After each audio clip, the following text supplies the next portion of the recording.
Hey guys, I'm Rainiac, and today I'm taking a look at Sproggiwood, which is a turn-based roguelike for Steam. And there is a very specific reason I'm doing this, but before we get into that, let's start a new game, and let's go on normal difficulty. I haven't actually beaten this game entirely, but that was on easy. So I actually want to see what normal, what extra dangers normal holds, if any. So we start with this rather interesting poem, and by interesting I mean it's a poem. I mean, come on. You can read it on the screen right here. So the reason why I'm playing Sproggiwood then. On Friday, my friend Gremlins who I've mentioned before on my videos, was doing a stream. As we had this conversation between a talking sheep and a mysterious stranger who's so tall you can only see his feet. Or maybe they're just trying to keep the rest of him in shadow. Apparently his name may be Rocco, but don't quote me on that. You can quote me on that because his name is totally Rocco, by the way, because he just said it in the dialogue. So yeah, the reason why I'm playing this today is that Gremlins was doing a stream, and hey, you with the pitchfork. Look at me, a talking sheep. She was doing a stream of Escape Goats, and she actually held a raffle for a code for this game, for Sproggiwood. And I, quote-unquote, won the raffle, but I won it because I was actually the only entrant. But I felt like I earned it, because I did stay up till like 3 in the morning just to support the stream, watch the end of it.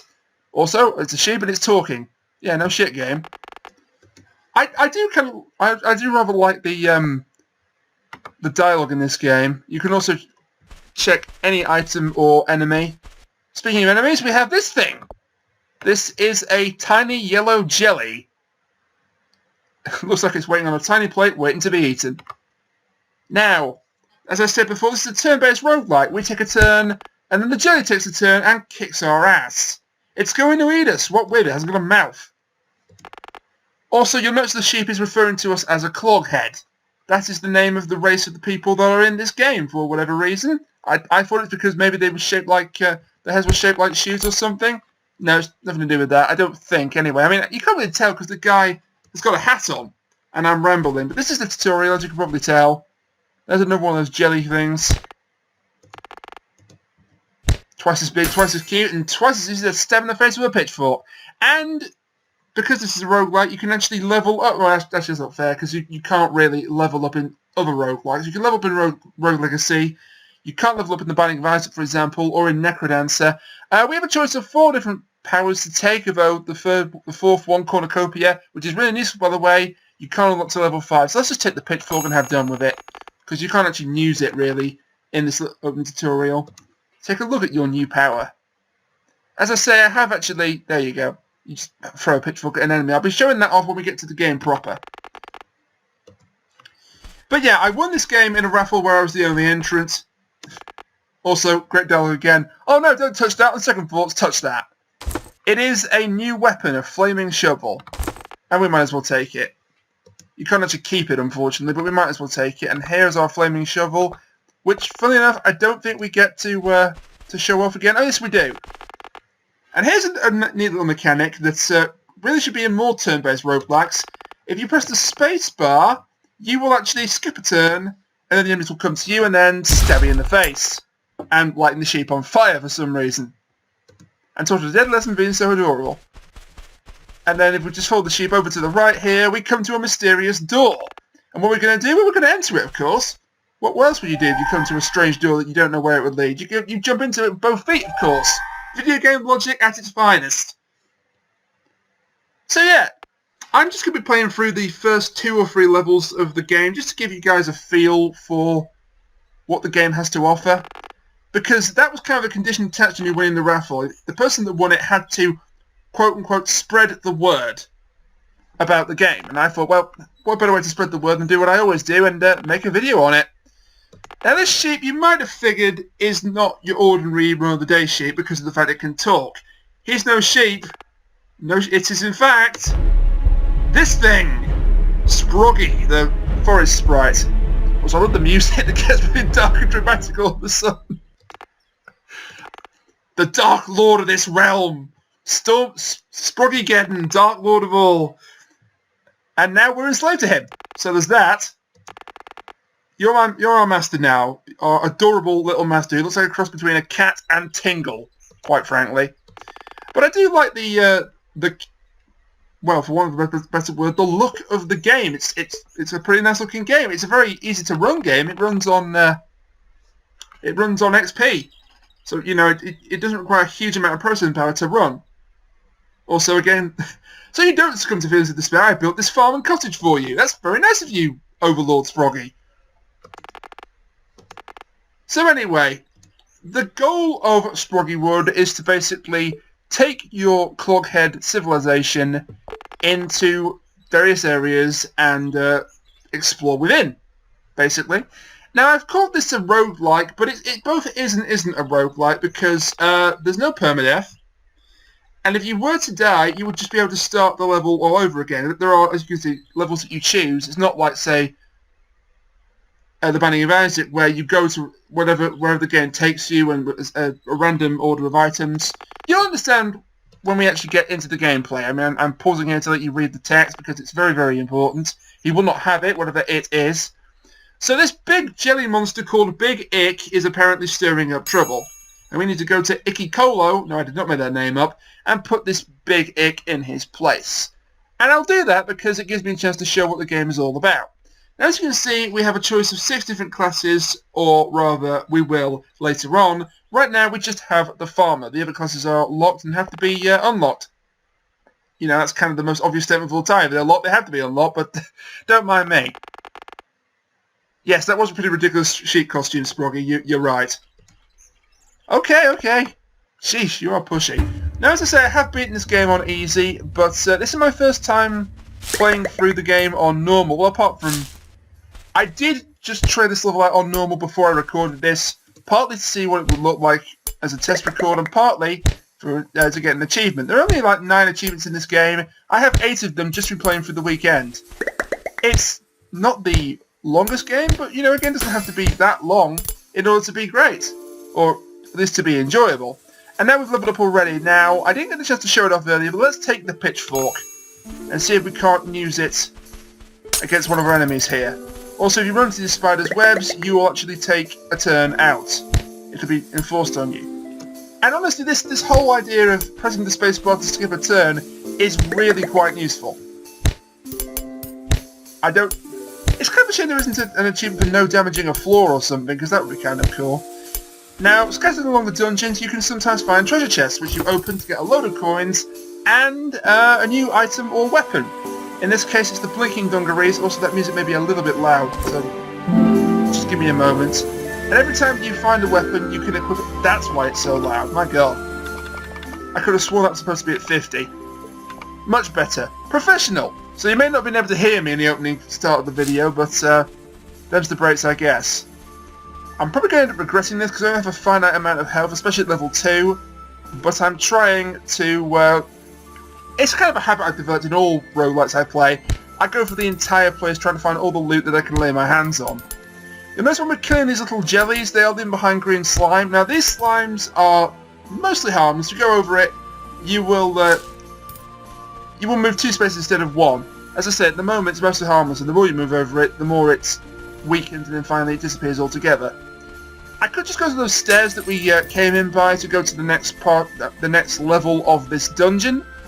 But as I say, I want to explore and I want to show off the game mechanics. In fact, let's show what happens when he gets tangled in the cobwebs. Come to me, little jelly blob thing. You're not gonna, are you?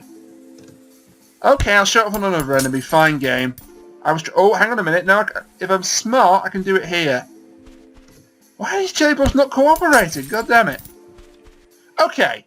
So press the 2 button and then a direction, and you throw a pitchfork at something. And it's so nice, we'll do it twice. Don't get too carried away though, because this game may look sort of all cutesy and, you know, not too serious. But behind that cute exterior lies actually a rather, like a roguelike with quite some depth to it. It has to be said, also there was 2 slimes in a row there, so I got catapulted to both of them. This is a shrine, and if you activate it, random things will happen. I actually had full health already, so I didn't actually need that, but that would have healed me to full health if I'd taken some damage. I'm not actually going to take damage intentionally, Also, these leaf piles on easy, I could have sworn they would give me coins that I can then spend back at the village. Looks like they're not doing that. I think I've cleared this entire floor out, so let's go ahead deep into the dungeon. You will wait to find yourself in a dark, icky colo. That's not quite how that goes, is it? Let's show off the pumpkin bombs. Each class has different attacks that they can do. And then pause, and then again, and there you are. You can't get destroyed by your own bombs, which is very useful. And each attack will take up a certain amount of stars. The blue stars in the top hand, right hand corner of the screen, which you can't see my cursor because I've disabled it in my recording software. But I'm actually pointing towards it right now. They will be worn down over the time as you use your powers. And if you completely have stars, you can't use them. But you can replenish them by defeating enemies, or by using stamina potions. I'm just going to let them all come to me and get stabbed in the face. I'm not a violent man, no, not at all. This is going... See, here we go again. Okay, put the bomb there, and there you are. They all get exploded together. Excellent. Also, I don't know where I'm going for these leaf piles. I've already said that, you know, they don't contain any money on normal mode, at least I don't think they do. And yet, I'm going to go for them anyway. Oh, okay, so maybe it's just a lesser chance of money, because I could have sworn every time I came across a pile of leaves... Well, there's the exit, but I don't quite want to go there just yet. I want to see what this dungeon has to offer. I could find something... Okay, and that's why you've got to pay attention in this game, because I didn't. And I took damage because of it. Also, invincibility potion. I'll show that off a bit later on. But there are a number of different potions. Also, that was stupid. I shouldn't use my pumpkin bombs. So I'm being kind of cavalier about my health, because the first part of the dungeon gave me absolutely no troubles. Also, you'll notice there's no music. Also, there's a health in there, so that's fine. Also, saying the word also a heck of a lot. I'm playing this on a keyboard, as I always do, but I don't think there's any actual advantages to playing this on a controller. Like some Steam games, it actually recommends you playing with a controller, and, you know, they're absolutely right. Also, I can either upgrade my pitchfork and pumpkin bomb, or use the scarecrow. Let's use the scarecrow, and let's show it off, because this is, after all, showing off what the game has to offer, rather than perhaps trying to play through the game in the most optimal way. Oh, what? Now that is lucky. This did not come up for me until, like, 5 levels through the game on my easy mode playthrough. Wow. Okay, so let's equip this and find out what it does when we come to a either a chest or another one of those pots that gives us a scroll or a potion. Turi's Lucky Coin. Basically, if we find a... Rude, though. If we find an item, we get the chance to re-roll it as if we were Isaac and we'd used... Oh, God. I forget which one it is. Is it the D... Is it the D6 that re-rolls items in the Binding of Isaac? I can't actually remember. I used that health shrine a little bit too soon, didn't I? Oh well, such as... I just got teleported. Oh, yes. Trying to throw a pitchfork when there's no enemy there to throw the pitchfork at is super smart. Way to go, me. Want to kind of get to that thing before it spawns 2 more spiders. Wasting all my pitchfork throws, but I don't care at this point. Wow. Sterling commentary there. Or the Scroll of Blizzard. I'm going to keep that. Maybe I'll show off the invisibility potion when I next get it. That's the floor again, cleared out completely. That's not where the exit is. You can see a map. There's no way to bring the map up as far as I know. Unless maybe you click on it?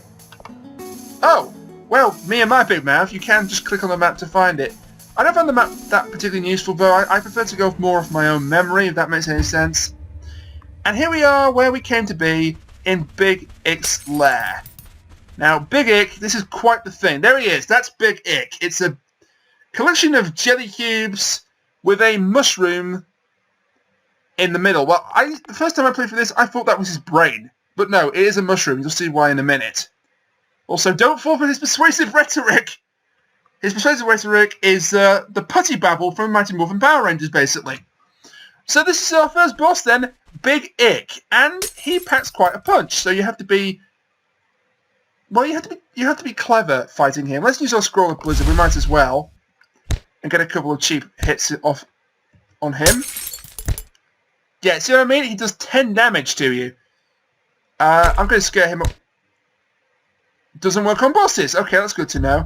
And the shrine made him explode in flames. I did not expect that to go so easy, even on normal mode.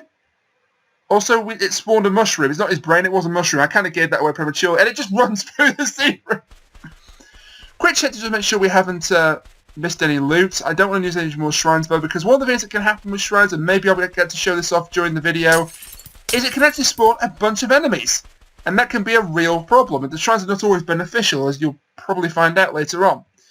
But anyway, defeating Big Ick, or indeed any boss, drops a chest, and then spawns one of those mysterious door portals. You go in, and that's the end of the dungeon. And we got 2 new villagers to join our village as a reward for beating that dungeon and that boss, as well as all the gold that we looted from him, and 1,000 for beating the dungeon with that class the first time.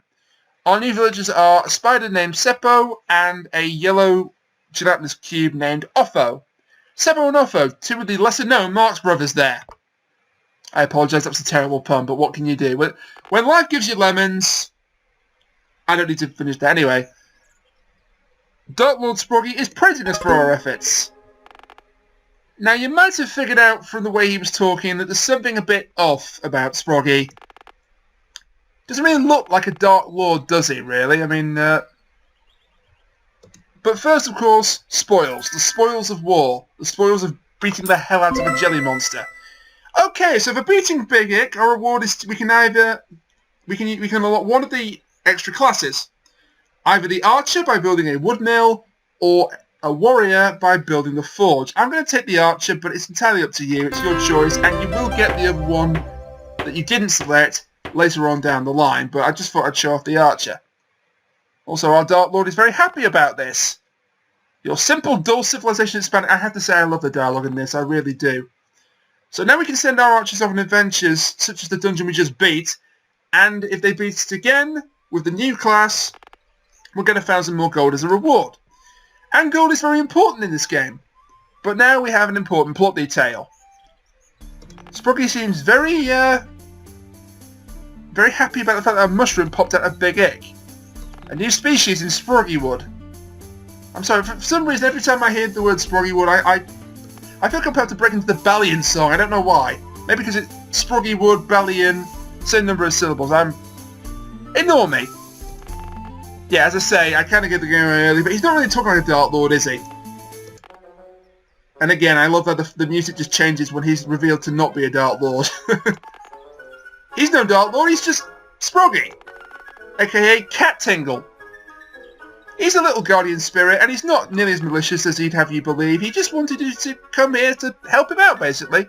But he didn't feel particularly strong enough to compel you to do it, so he tricked you by assuming the form of a talking sheep.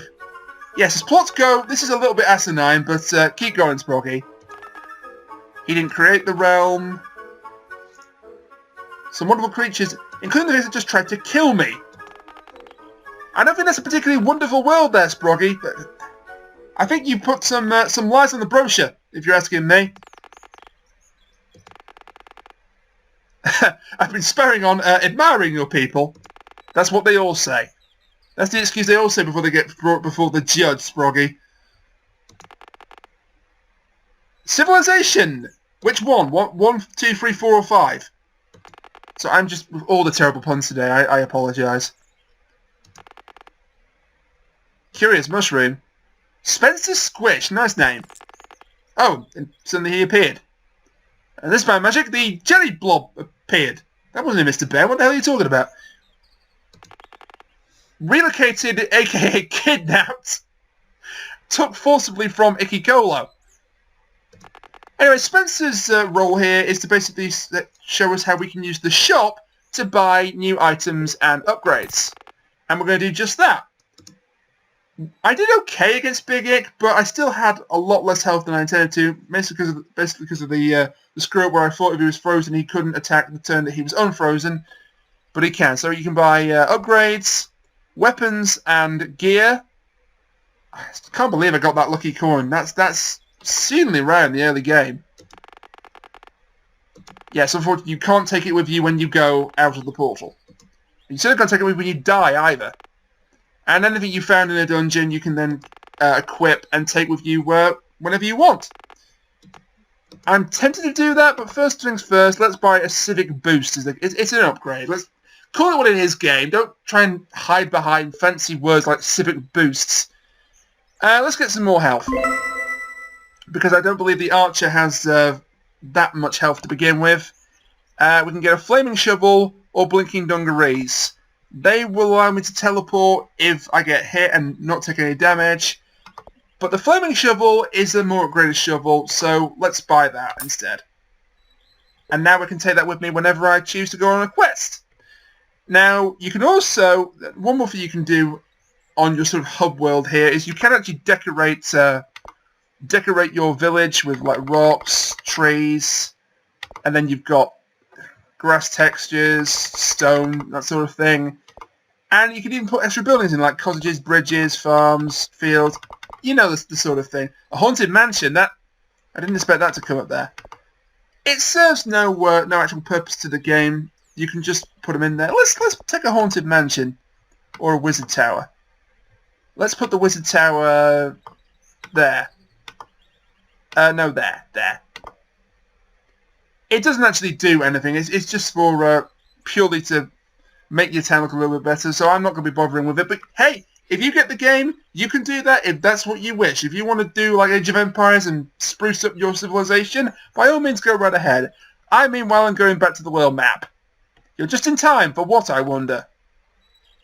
I don't know why I'm acting like I'm surprised at what he has to say when I actually played through the entire game to test it, but never mind. Okay, rude much. The little bugger has been spawning all over the place. As a British man, I appreciate the terms used in this game, like bugger. Gotaku? Wait, no, that's not that word. Goturku? Yeah, Goturku, not Gotaku. It's not the goat equivalent of a popular video game website, okay? Our second dungeon is Goturku. And they've been having trouble with this Gotress character. And this makes me laugh every time. You must go to Goturku and deliver this message. Be nice to the mushrooms. You really need to go all the way just to deliver that message? By any means necessary. So if she doesn't listen, we're going to beat her up with a shovel. Or actually, to be more precise, we're going to beat her up with a bow, because I'm going to show off the archer. What the archer can do. And it's here that you need to start being a little bit more clever in the way you play. Because as I say, it's a turn-based RPG. Also, a free vest right off the bat. This is exactly the same as what we got as the farmer, but let's take it, why not? And coins. This is going very well. It's about to go less well. Also, haste potion. I couldn't use that to cheap this out, actually. Let's do that. Let's drink the haste potion. So for 30 turns, when you take a step, your enemies don't. So I'm going to use that to sneak up on this thing and then hit it. Now you'll notice that the slime left behind is blue rather than green. Do not step on it unless you absolutely cannot help it, because it will damage you. I believe for at least 2 damage. Also, we'll level up here. As you can see, the archer has a completely different set of skills, which you expect, because he has a bow. I'm going to use the shoot. I'm going to unlock the shoot arrow skill, because that is very useful to snipe things like here. Also, that was very stupid. I may have blocked myself off and forced myself to take damage. Okay, I haven't. That's okay. And you're looking at me funny, so eat arrow. Oh, you take more than 1 hit to kill. I forgot about that. Oh well, 2 arrows will put paid to you. Now this is where you need to be careful, however, because if I kill these little slime blobs in a narrow passage, I'm going to force myself to take damage. So instead what I want to do is get some distance away from them, and then force them to come to a place that's nice and wide open. Like here, for example, is perfect. One more, and bam. And then... Perfect! Okay. So as long as I don't run into them like an idiot, I should be fine when I'm traversing through this land. Also the Scroll of Summoning, oh yes! This is one of my favourite mechanics of the game, in fact. You can use these scrolls, and you will summon friendly monsters that can fight for you. I want to lure this guy out into the open. Oh no, I think my guy just died. And he leaves slime behind too. Well, that is most unfortunate. Oh well. Well, the other guy is wrecking face off screen though, so that's good. I don't actually want you to kill him there, because then that'll trap me. God damn it, minion, what did I just say? He is destroying everything. Also, the slimes could not be hurt by their own... No, I don't want you there. I don't want you there either. Obey, goddammit. Okay, I can go through the long way around. He didn't die in one hit? Wow, the archer is weak. And now I've trapped myself. Lure you out to... Yeah, here will do. Bam. Please note saying bam is not an integral part of the game. I just said that for whatever reason. And rolling around at the speed of sound. Wow. I love the animation for that. Honestly, there's a lot to like. I can't say it. There's a lot to like about this game. At least, if you're me, anyway. I don't know why. I mean, I'm enjoying it immensely. It's not the best roguelike I've ever played, but I never said it had to be. Also, that was stupid. I'm taking damage for the sake of it. Would rolling work again? Yes, it would. Wow. He got out of there in a hurry, didn't he? Right. I need to be careful. See, this is what I mean. On easy, these guys weren't doing nearly as much damage. On normal, every hit you take is going to add up. Yeah, I'm just about to save there because you can still go on treasure chests after you've done them. Okay, leaf pile, mushroom, get out of here. You were kind of useful actually because... Really? Nuts to you! I'm rolling out of the way. Now here actually the... Okay, I was stupid there again there, but... I was about to say the narrow passages actually work in your favour because they don't leave anyone behind when you kill them. And they would allow you to take them on one at a time rather than having to fight them both at once, which is what's going to get you killed in this game if you do that too many times. Let's go deeper and down into Goturku. I still want to call it Gotarku for whatever reason. We've got yet more slime blob creatures. Nope, screw it. Nope, chuck tester, rolling out of the way. Can I shoot over the guy? Is that possible? Yes, it is. Fine, do it again. Let's go for the goose, go for the gander. And then I want to kill him there, so I'm not trapping myself. I may have actually just trapped myself. Oh no, good. You do want to try and lure them if you can onto... I'm going to take some damage here. Let's kill you here, and then let's lure you onto the same spot. I don't learn, do I? God damn it. Practice what you preach. That's what I should be doing, practicing what I preach. That worked out far better than I intended. I apologise for the sort of lack of commentary, but I'm sort of trying to make good playing decisions while simultaneously talking about the game. It's not that easy. Fortunately, the goat folk do go down a couple of hits, and now we've got access to another level up. Let's take the piercing shot. And let's do it on these two guys that are trying to creep up on me. So you press the direction after selecting the piercing shot, and bam. I can kill you because you won't break into things. And this guy actually... I can't remember if he damages you or not. I think the blue slime doesn't damage you, the turquoise slime does. Oh, I think it hit me in my blinking metal. Bow of Dancing Flames. Sold. Sold, ladies and gentlemen. That's exactly what I needed. Right. So now you can get creative with your arrows. First things first, take care of you with the additional flaming damage, fire damage, and then take care of you. Yes, this is exactly the weapon I needed. Right, I'm going to possibly prove myself to be an idiot and a hypocrite, but no, they're just like the green slimes. Only blue, I suppose blue colour for this dungeon. And let's use a piercing arrow on you. As I say, it's a cute style game, but there's a lot of depth to it, and I'm really having to think out my moves in advance so that I don't trap myself in a position. Let's roll up. This may be a suicide move, but let's roll all the way over here. Spiders are no problem unless they do that. That's going to explode in a shower of acid. So I'm going to roll here and not take any damage. I'm going to take damage here though. It's unavoidable. Can I kill you there where you're not going to be a problem? And can I roll through that goop without taking damage? Yes, I can. Okay, it gives me invincibility. Frames. That was a mistake. But again, the blink... Did anyone catch the license plate of that truck that tried to run us over? Wow. What the hell, game? More arrows for everybody, why not? I keep forgetting I need to switch out my weapons to do that. Not liking all these narrow passageways, if I'm being completely honest. Oh. I'm an idiot once again. I don't think I can roll past the enemy, can I? Once again, I proved myself wrong. I can indeed do that. I like using the arrows too to take these guys out from afar so they can't damage you. Like I said, strategy! Oh, and now the flame arrows are enough to take out the big guys in one hit. Again, strategy. I'm going to take some damage here from him because he probably takes like... God damn it. What is it with me and my big mouth at the moment? Okay, get rid of you and you because you're not in the way yet. You will be if I shoot that arrow, however. Again, I apologize, this is not the most riveting video you've ever watched, but... Actually, no, I don't. You know what? I'm being too apologetic. I mean, Cat's always warned me that I'm... I didn't even kill that thing, but I'm going to have to take damage because of it. Oh, well.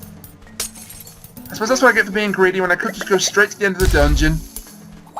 Yeah, every time a spider falls down, try and get out of the way, because they will hit you with that acid attack. Now, are you strong enough to survive a flaming arrow? Or a flaming knife? You are! Okay, maybe it's the arrows that are stronger.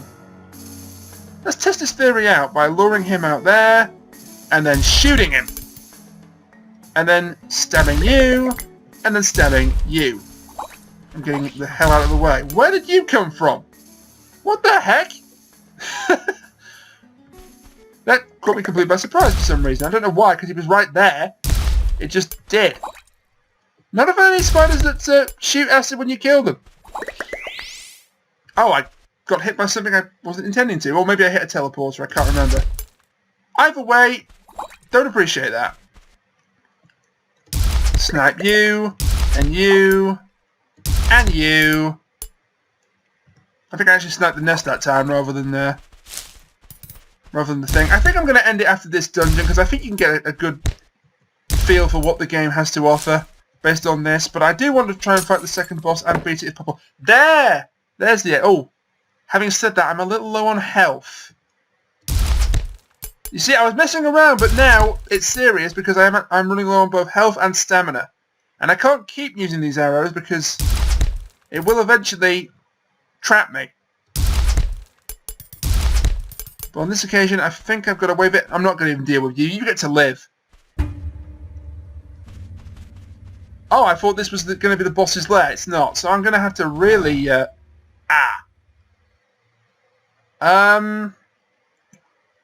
Blinking armor, don't fail me now. Oh, it didn't affect him. Okay. Well, he's going to charge. So if I'm clever, I could roll into that teleporter, but that's not really being clever. All the way over here. Whoa! It's like a Formula 1 racing car, my god. I really need to try and line up a successful shot on this guy. There we go. And got most of my stamina back in the process. Honestly, I think I'd be kind of screwed if I wasn't using the roll. That was crazy. That was stupid. I have died. Okay, I'm going to give this one more go, but with the farmer, because I'm more used to using the farmer anyway. Okay, I'm back with another attempt with the farmer this time. I picked up a couple of things in my troll through the earlier floors of the dungeon while I was trying to catch up to where I was. I picked up a scroll of pottery, which is honestly one of my favourite news items in the entire game. And I also picked up some dungarees that give me 20 more HP, not 20% more HP. Also, I upgraded my pumpkin bombs, and now I fire out 2, which is extremely useful. And the next time I get a chance to do an upgrade, I'm probably going to try and upgrade my pitchfork. Also, I can predict where you were going, and I managed to trick you out. I kind of want there to be more enemies on the screen, so I can use... Actually, let's just use it now, so I can show off what it does. The scroll of pottery turns all the enemies you see into pots, and spawns a whole bunch more as well. Vanishing dungarees? No, I think the HP is better, honestly. This is what I was talking about, where you can get a shrine that isn't actually beneficial to you. I've now got a bunch of frogs that I've got to deal with. Not fun. I mean, I can lay a bunch of traps, I suppose. But the frogs have a secret weapon. which they may show off if I don't destroy them all first. Wow, that pitchfork. I keep forgetting that the weapon. I've got the flaming. Yeah, that's what they do. They grab you from God knows where and catapult you all the way back to where you didn't want to be in the map. I mean, the only good thing about it is they only do 1 damage when they do this attack, so I suppose that's a blessing. Also, health restoration shrine, I suppose you call it. Can that throw not move beyond that, or is he just being clever? I think he's just being clever. Then again, it seems there's not too much to outfox me tonight. Okay, I'll level up by getting eaten by a frog. That is useful because now I get the health spell, Cornucopia. I haven't unlocked Scarecrow yet, but honestly, it's not really that useful on the first couple of floors. The later floors, it is insanely useful because you'll be absolutely bombarded by enemies at every turn, and that spell will basically keep them away for a few turns and should give you also just unlocked a health potion. Yes, I'll use that. Why not? Full health is never a bad thing. Maybe I should have kept that for the boss actually, who's coming up if I can find the exit. That was stupid. That was insanely stupid. But yeah, as you can see, having the fire is a good thing. Also, I want to try and trick this guy out if I can possibly help it. Pumpkin bomb there. That I didn't think that was going to kill him outright, but you know what? I will take it. Oh. You know what? Greed is the better part of common sense. That's a phrase. No. No. And once more. Oh, he hit that guy. Yeah, sometimes enemies can actually hit other enemies. I mean, it's not like they're all on a team. They're not on a team. They're basically individual enemies, which is really kind of neat. That was silly. I didn't see the one spawn above me, so I'm going to take damage now that I could have avoided. Where is the... Yeah, another scroll pottery. Why not? You can also just cash in items and weapons that you don't need, which is useful if you want to. I don't know. You've already beaten the dungeon. You want to go back and afford an upgrade or a weapon that you've picked up. That might be the way of doing it. Anyway, inside here we have the Goatresses left. I'm going to take this out with a pitchfork so I can... And again, you're going to be a problem if I kill you in the wrong spot, but you're not a problem there, are you? So as you can probably tell from the change of music, we have now got another boss fight coming up. Let us dispose of these little slimes. Yeah, if I kill you there, you're going to be a problem. So let's lure you out to where this shrine is. Can I get you in the corner? Yes, I can. I think I'm trapped now. Unless that happens. Okay, well, if the game wants to give me a free shot, I'm going to take it. Inside that block of ice is the Goatress. Inside that block of ice was the... Did she just teleport? I guess she did. And there's 2 of her. There's some strange... Oh, was that another Goatress? Was that a different... I guess that was just a regular goat. Kind of hilarious. I froze her when the boss fight started. She's perfectly pleasant. You ugly little block for her head. Yeah, that's not how pleasant people talk. Uh-oh. So she's kind of annoyed because she thinks we're here to steal her iron. Let's prove her right by stabbing her with a flaming pitchfork a few times. If this is the... Oh. I thought I was going to be able to beat the boss fight just by doing that. She didn't even... Alright, she hits for 12 damage. So you know what? I don't... She's also got the charge attack. So you can just bait her out like this. Let's put a bomb there. And she's going to walk on that and destroy herself. That couldn't have gone better. I feel kind of bad in a way because I made that extraordinarily trivial. Let's just kill these guys for a little bit extra HP. Let's just leave that guy frozen in a block of ice for all time. And exit the dungeon. I didn't get to show off the cornucopia. And we got, again, 2 villagers for beating that particular dungeon. You get 1 for beating it on easy mode and 1 for beating it on normal mode. Because we're playing on normal mode, we got both a blue jelly blob and a goat man called Lempy. I don't think that equates to any myths, does it? Anyway, I think that's where I'm going to leave it. Because I think you basically now see what the game has to offer in a nutshell. Those are just 2 dungeons. There are...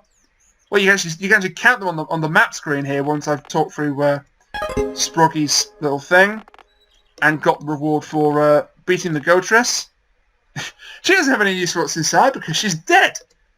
One more thing you can do is, once you've unlocked all... Okay, so I can get a warrior or a thief.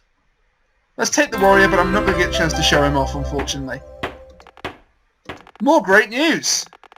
The mushrooms have grown too. That's not great news, that's an infestation. Big tree. Again, not particularly imaginative, but there you go. And again, strange talk of this Rocco character. Ignore that. No, I'm sorry, I'm not going to ignore that story. You have 16 legs, that's news to me. Most of the time when you rescue villagers, they will have little things, like a question mark will pop up over their heads. But it's just like little silly things. I do quite like the sheep that just says, "Don't worry, I'm actually a real sheep," despite the fact that he's also talking to you. But Spencer Squish here has something interesting to show you if you click on the scroll above his head. A little bit of story development. I'll just show this and then I think I will end the video off. So those legs earlier, they belong to Rocco, the god of time. We've heard his name mentioned before. Turns out Sproggy's intentions maybe aren't quite so honourable. He wants the dominion of time. So basically this is 10,000 years in the future. And Sproggy wanted Rocco to send him back through time so that he could basically undo the damage that had happened. Obviously Rocco is skeptical, he says the chaos will just happen again, and Sproggy is saying, well no, what I'm going to do is I'm going to do it differently this time, get the clockheads to fix things. Yes, you are indeed a strange little spirit, Sproggy. Again, like the musical mysterious. You can actually watch this cutscene anytime after you've come back to the village for whatever strange reason. It never actually changes from now to the end of the game. Anyway, he was amused, and so he did what he asked, and that's how Sprog came to be, 10,000 years in the past. Anyone can figure out how to spend gold, good grief. Anyway, for beating that dungeon, you can see we've got the archer and whatever gear we collected. So far I was more enthusiastic, but honestly, I think I've shown you all that I really can. I mean, my objective was to spread the word and showcase the game, and I think I've done that with knobs on. So this has been Sproggiwood. If you like what you see here, it's available on Steam right now for, I believe, £10.99, or whatever that equates to in American or Canadian money.